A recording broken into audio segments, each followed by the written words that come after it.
ഒന്നാമത് കണ്ണൂർ സെൻട്രൽ ജയിലിനെ നമ്മൾ മനസ്സിലാക്കണം.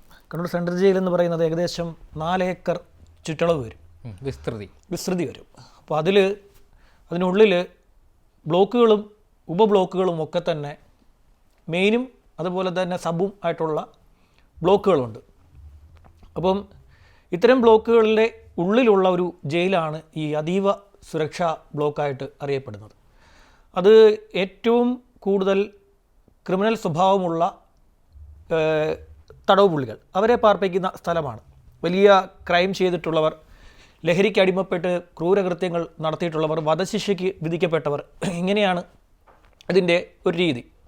അപ്പോൾ അതിനുള്ളിൽ അതീവ സുരക്ഷാ ബ്ലോക്ക് എന്ന് പറയുമ്പോൾ 68 സെല്ലുണ്ട്.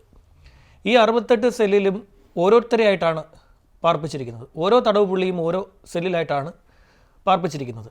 അത് ചിലപ്പോൾ കണ്ടീഷൻ അനുസരിച്ച് മാറാനും ഇടയ്ക്ക് മാറുകയും ചെയ്യും. ചിലപ്പോൾ ആളിൻ്റെ പരിധിയുണ്ട്. കൂടുതൽ ആളുകൾ വരികയാണെങ്കിൽ അവരെ ഒന്നിൽ കൂടുതൽ പേരെ ഒരിടത്ത് സാഹചര്യം ഉണ്ടായി കഴിഞ്ഞാൽ അതിങ്ങനെ മാറിയും തിരിഞ്ഞും വരും. നമുക്കത് സ്ഥിരമായി ഓരോ സെല്ലിലും ഓരോരുത്തർ എന്ന് പറയാൻ പറ്റില്ല. അതാണ് ഇതിൻ്റെ ഒരു രീതി. അപ്പോൾ ഈ 68 സെല്ലിനെ അതിൻ്റെ നിരീക്ഷിക്കുവാൻ വേണ്ടിയിട്ട് ഉദ്യോഗസ്ഥരുണ്ട്.